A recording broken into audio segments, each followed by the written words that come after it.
April 18th, 1945, the Ruhr Pocket, Western Germany. Over 500,000 Wehrmacht soldiers, battle-hardened veterans who had fought from Stalingrad to Normandy, made a decision that would have been unthinkable just months earlier. They surrendered en masse to American forces rather than continue fighting or retreat to German lines. What the Americans had unleashed wasn't just superior firepower. It was something far more devastating, a systematic approach to warfare that made resistance not just futile, but irrational. April 4, 1945, 0600 hours, east bank of the Rhine River, Lippstadt sector. The encirclement was complete. Field Marshal Walter Model, commander of Army Group B, stood in his provisional headquarters studying maps that told an impossible story. In just 12 days, American armored spearheads had achieved what German military doctrine considered operationally impossible: the complete encirclement of an entire army group, 325,000 combat troops, plus supporting units, supply personnel, and stragglers, bringing the total to over 430,000 men trapped in a pocket roughly 50 miles wide. But the numbers themselves weren't what made this moment unprecedented in military history. German forces had been encircled before, at Stalingrad, at Falaise, at countless smaller engagements across the eastern and western fronts. What made the Ruhr Pocket different was what happened next, or rather, what didn't happen. There would be no desperate breakout attempts, no suicidal last stands, no fanatical resistance to the last bullet. Instead, over the next 2 weeks, the largest mass surrender in Western Front history would unfold, and it would reveal something that terrified the German high command more than any weapon. Their soldiers had stopped believing in resistance. The Americans called their approach vertical envelopment, but that clinical term masked a revolution in combined arms warfare that had been perfected over 3 years of combat from North Africa to the Rhine. Major General J. Lawton Collins, commanding 7th Corps, had developed a system of warfare that didn't just defeat German positions, it made defending them psychologically impossible. The German soldiers trapped in the Ruhr had been told for years that American forces were soft, inexperienced, reliant on material superiority rather than fighting skill. They had been assured that German tactical excellence and superior willpower would overcome American industrial might. Army Group B contained veterans of the Eastern Front, men who had survived Kursk and Kiev, soldiers who knew how to fight in encirclements and had broken out before. Yet within days of the pocket's formation, entire divisions were surrendering without firing a shot. By April 18th, when Model dissolved Army Group B and released his men from their oath, over 317,000 had already laid down their arms. By the time the pocket was completely cleared on April 21st, American forces had processed 325,000 prisoners, with estimates suggesting total captures, including those who surrendered in the immediate aftermath, exceeded 500,000 when counting attached Luftwaffe, SS, and paramilitary units throughout the industrial Ruhr region. What the Germans encountered wasn't a conventional military force. It was an integrated system of destruction that operated on principles they had never faced, not from the Soviets, not from the British, not in any previous campaign. The Americans had developed something that military historians would later recognize as a fundamental evolution in warfare: the ability to make continued resistance not just difficult or costly, but functionally meaningless. The weapon wasn't a single piece of technology. It was the seamless integration of air power, armor, artillery, logistics, and psychological operations into a machine that ground down not just German combat capability, but German will to fight. Every element reinforced the others, creating a cascade effect that made each hour of resistance more futile than the last. In his final message before dissolving Army Group B, Model wrote, "The Americans do not fight battles, they stage industrial operations. Our men face not an army, but a system. Courage means nothing when the enemy can predict your every move, answer your every action, and make your position untenable before you even occupy it." 3 weeks later, Model walked into the woods near Duisburg and shot himself. He left no note, but his aide recorded his final words, "A field marshal does not surrender, and I cannot ask my men to do what I cannot." But his men had already made their choice, not because they were cowards, but because they had recognized a truth that their commanders refused to accept. The Americans had created a form of warfare where traditional military virtues, courage, tactical skill, determination, became irrelevant. You couldn't outfight a system that had already calculated every possible response. You couldn't outmaneuver forces that controlled every approach. You couldn't outlast an enemy whose supply line stretched back to an untouched industrial heartland an ocean away. The story of the Ruhr Pocket isn't about a battle. It's about the moment when industrial-age warfare reached its logical conclusion, when one side's systematic approach made the other side's continued resistance not just impossible, but pointless. 500,000 German soldiers didn't surrender because they were defeated in combat. They surrendered because they had been made obsolete. The German military doctrine that failed so catastrophically in April 1945 had been born from success.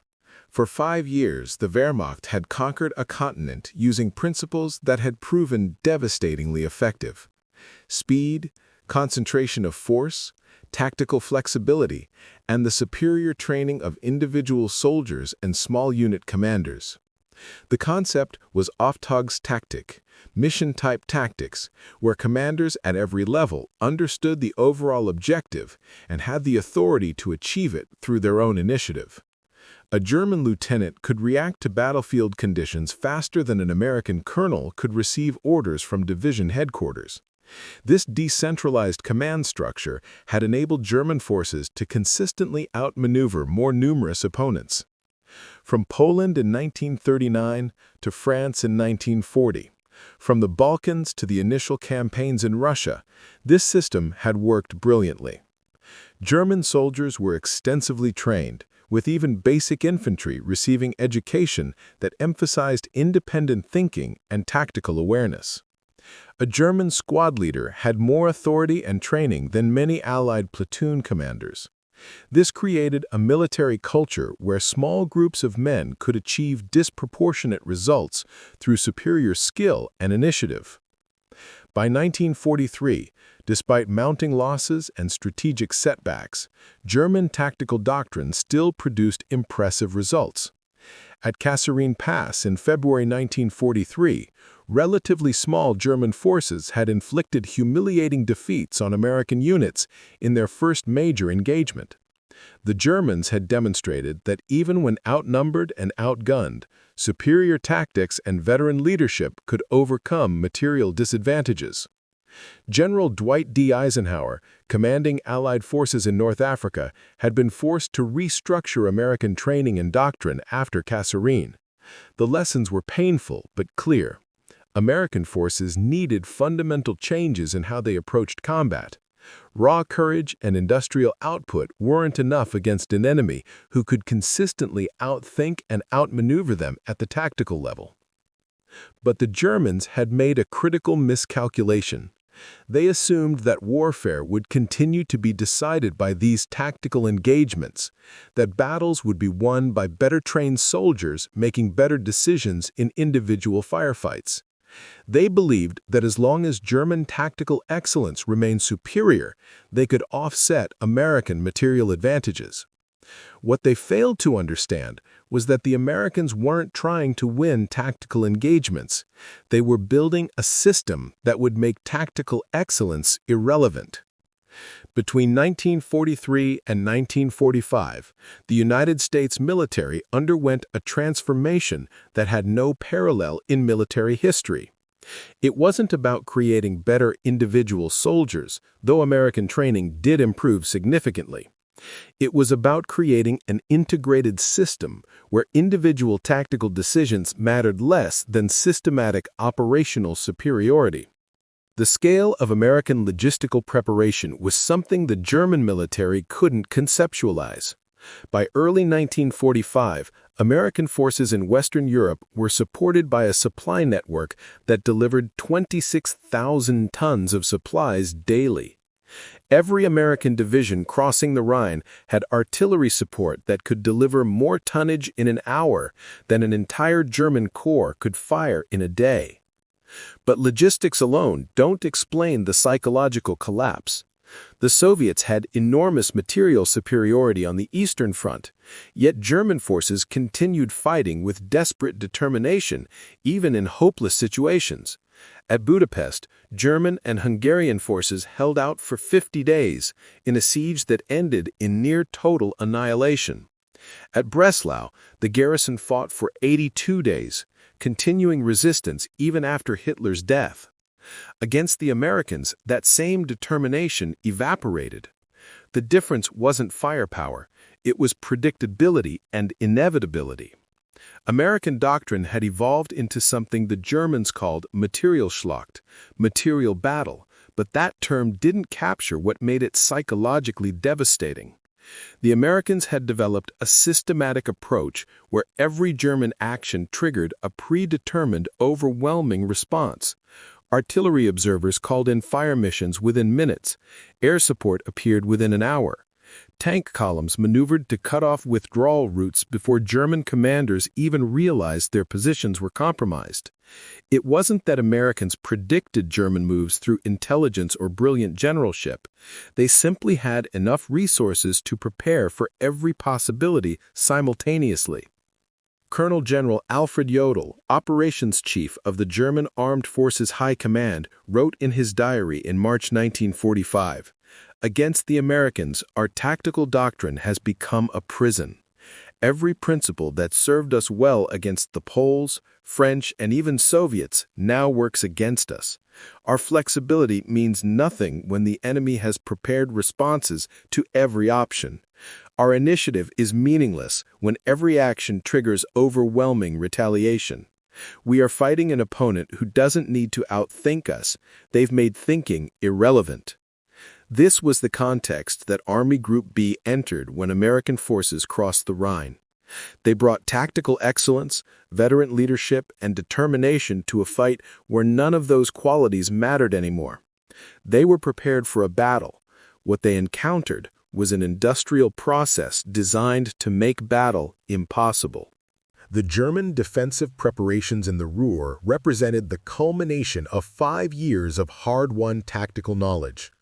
Army Group B wasn't a collection of green recruits or demoralized garrison troops. It contained the 116th Panzer Division, veterans of the Normandy campaign, the 3rd Panzer Grenadier Division, which had fought through Italy and France, the 338th Infantry Division, survivors of the Eastern Front. These weren't men who broke easily. General Gunther Blumentritt, commanding 1st Parachute Army within the Pocket, had personally overseen defensive preparations throughout January and February 1945. His planning documents, captured after the surrender, revealed meticulous attention to lessons learned from 3 years of retreat. Every position had been sited with interlocking fields of fire. Every bridge had demolition charges. Every crossroad had been pre-registered for artillery. Every likely American approach had prepared defensive positions. The Ruhr industrial region itself provided natural advantages. The area contained over 4,000 factories, countless mine shafts, and urban areas perfect for defensive warfare. The terrain was broken by rivers, canals, and industrial complexes that channeled any attacking force into predictable routes. German engineers had spent months preparing positions that would turn each factory, each urban block, each river crossing into a killing ground. Intelligence assessments captured from German divisional headquarters showed they understood American capabilities. They knew about American artillery superiority. Their doctrine called for immediate dispersal when American forward observers were spotted. They knew about American air power. They planned operations during bad weather and prepared covered positions. They knew about American armor tactics. They prepared anti-tank positions in depth with carefully planned withdrawal routes.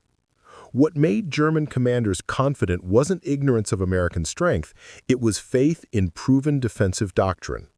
The Manual for Positional Defense, refined through years of combat, dictated that a properly prepared defensive position held by determined troops could exact casualties of 3 to 5 attackers for every defender lost. The mathematics seemed simple. Even if Americans had 3-to-1 superiority, attacking into prepared defenses should produce unsustainable casualties. Lieutenant General Fritz Bayerlein, commanding LII Corps, had survived North Africa, Normandy, and the Ardennes offensive. His after-action reports consistently emphasized the same principle. American forces would attack until casualties became politically unacceptable, then pause to reorganize. The German goal wasn't to win, it was to make victory too expensive. Every day of resistance bought time for wonder weapons, for peace negotiations, for some miracle that would stave off total defeat. The Pocket's defenders had ammunition stockpiled for weeks of combat. Food supplies had been consolidated from the surrounding region. Medical facilities had been established in the safest rear areas. Communications networks linked every major position. On paper, Army Group B had everything needed for extended resistance.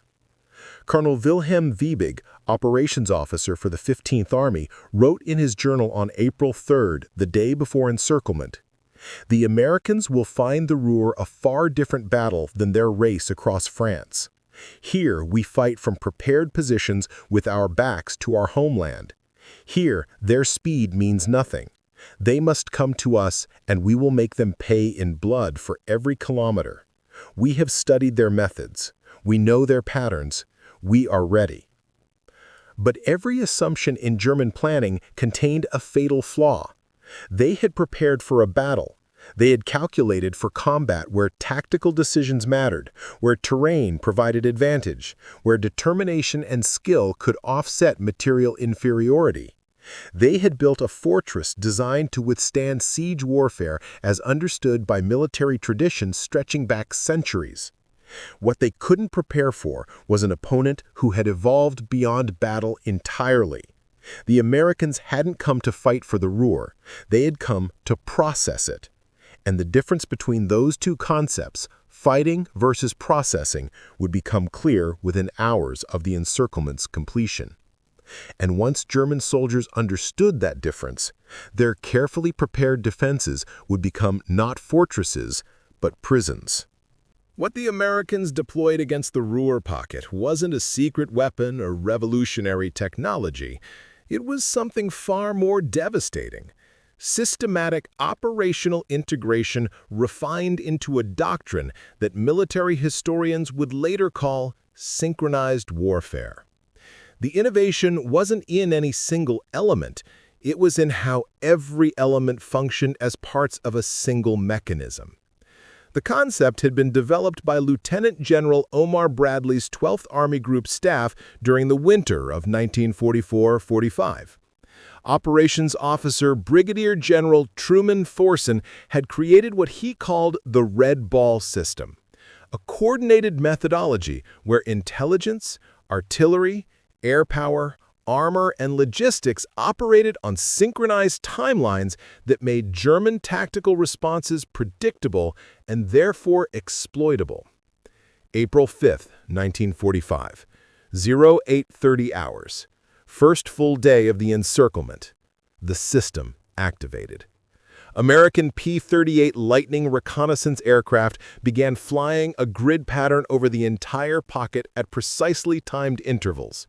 Every camera pass was numbered and cataloged. Photo interpreters at IX Tactical Air Command headquarters received developed film within 2 hours of each mission. They weren't looking for tanks or troop concentrations. They were mapping every German position, every movement, every supply dump, creating a living picture of the entire defensive network. By 1400 hours, the first pattern had emerged. German units were repositioning to defend the most obvious American approach routes, exactly as doctrine dictated. American intelligence officers marked these positions on master maps and calculated something that Germans couldn't anticipate: the timing of German movements. At 1600 hours, American artillery began firing on roads and intersections, not where German troops were, but where they would be in 30 minutes, based on observed movement patterns. German commanders reported to Army Group B headquarters that American artillery seemed to predict their movements. They adjusted, moving at different times, using different routes. American photo reconnaissance documented the changes. Artillery adjusted accordingly. The psychological impact was immediate. German after-action reports from those first days repeatedly used the word uncanny. American fire seemed to anticipate every movement. Units that repositioned at night found themselves under artillery fire at their new locations within hours. Supply columns that changed routes discovered American fighter bombers waiting at alternate crossroads. It wasn't intelligence superiority, it was systematic observation creating predictive patterns. Colonel Edwin Luther, commanding artillery for 7th Corps, had developed the time-on-target method to devastating perfection. When American observers identified a worthwhile target, Luther's system coordinated multiple artillery battalions firing from different locations, timing shells to impact simultaneously. A German position might see a single ranging shot, calculate they had minutes before the main bombardment, and attempt to displace, only to have dozens of shells from 6 different directions arrive within a 5-second window. The scale of American artillery was something German veterans couldn't process. The 3rd Armored Division alone had dedicated artillery support equivalent to what the entire Wehrmacht army in the pocket could deploy. When 7th Corps called for Corps-level artillery support, over 300 guns could fire coordinated missions. The Ruhr Pocket contained approximately 800 German artillery pieces, but inadequate ammunition and constant counter-battery fire meant fewer than 200 could fire at any given time. But artillery was merely the anvil. The hammer was operational tempo. American armored columns didn't attack German positions, they bypassed them. Using radio communications and aerial reconnaissance, American commanders identified gaps in German lines within hours of their formation. Tank columns would exploit these gaps before German reserves could respond, cutting off entire units from supply and communication. The 2nd Armored Division demonstrated this on April 7th. Reconnaissance identified a 4-kilometer gap in German lines southeast of Hamm. Within 3 hours, Combat Command A had pushed an entire armored column through the gap, advanced 15 kilometers, and blocked the main supply route for 2 German divisions. The encircled German forces discovered they were cut off only when supply convoys failed to arrive. By then, American forces had established blocking positions too strong to break without a major counterattack, and attacked German forces no longer had the fuel or coordination to mount. What made this psychologically devastating wasn't just the encirclement, it was the timing. German tactical doctrine emphasized rapid response to developing situations, but American operational tempo moved faster than German decision cycles.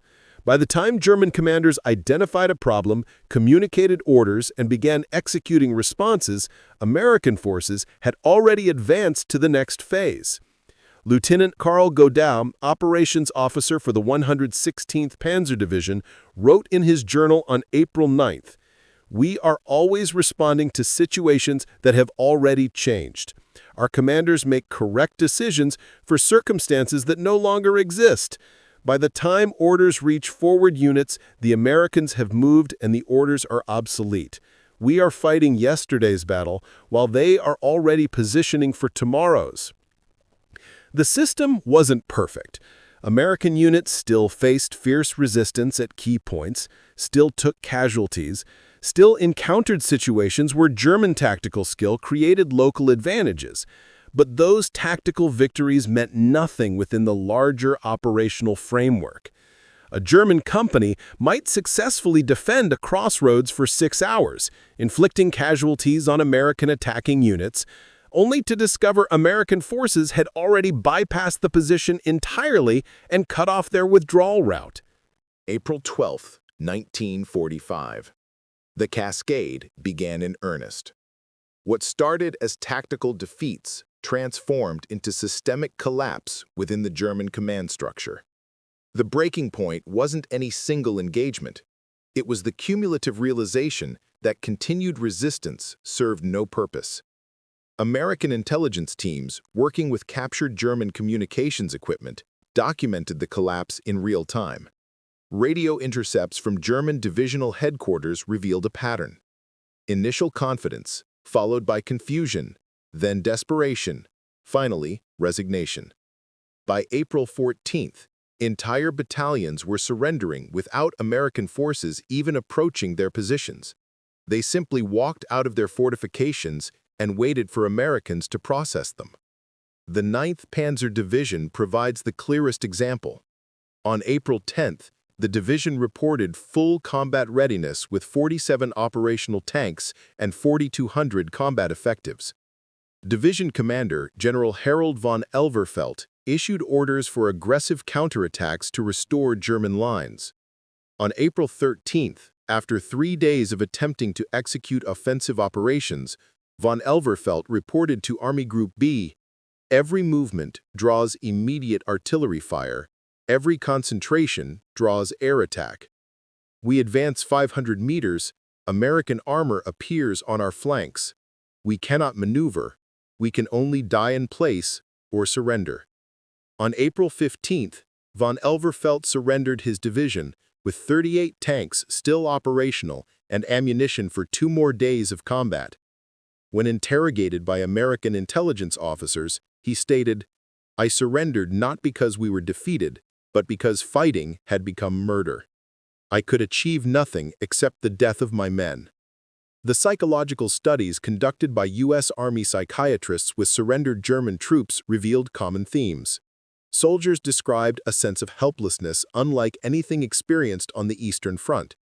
Against the Soviets, individual courage and tactical skill could change local situations. Against the Americans, nothing they did mattered. One German sergeant told interrogators, "Against the Russians, a brave man might survive. Against the Americans, bravery just meant you died for nothing." The industrial dimension of American warfare manifested in ways German soldiers found incomprehensible. American units that suffered casualties received replacements within days. Equipment losses were replaced overnight. Ammunition expenditure that would have crippled a German division for weeks was considered routine by American standards. The 3rd Armored Division fired more artillery shells on April 13th than the entire German pocket fired during the entire week. But the most psychologically devastating aspect wasn't material superiority. It was the methodical inevitability. American forces advanced on predictable schedules. They moved forward exactly as far as their supply lines would support, then paused to consolidate. They didn't rush, didn't take unnecessary risks, didn't provide opportunities for German counterattacks. They simply ground forward like a machine, impersonal and unstoppable. German soldiers began calling it Walzkrieg, steamroller war. There was no glory in it, no opportunity for heroism, no way for courage or skill to matter. You couldn't ambush a steamroller, you couldn't outmaneuver it.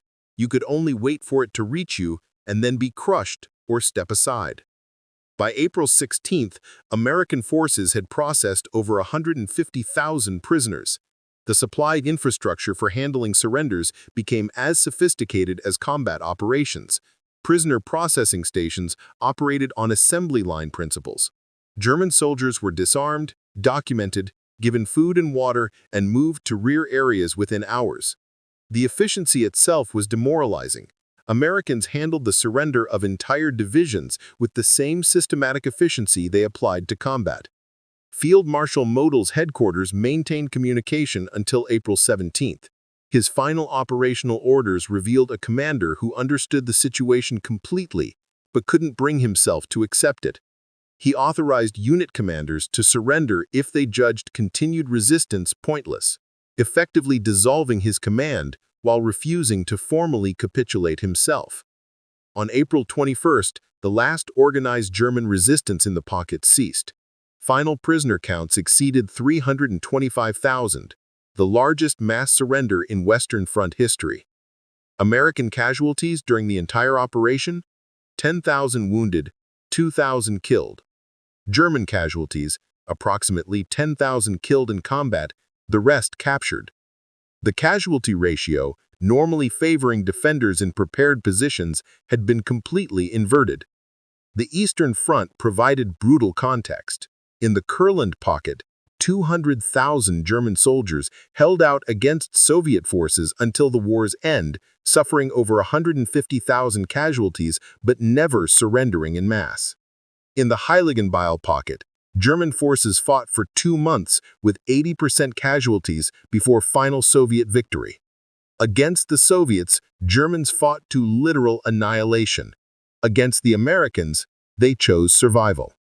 Post-war studies by both American and German military historians identified the Ruhr Pocket as the moment when industrial warfare reached its logical conclusion. The Americans had created a system where human factors, courage, leadership, tactical skill became operationally irrelevant.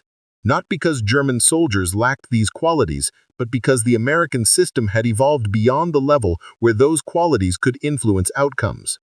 General Eisenhower's report to the combined chiefs of staff stated, "The Ruhr operation demonstrated that properly applied industrial-age warfare can achieve decisive results with minimal friendly casualties.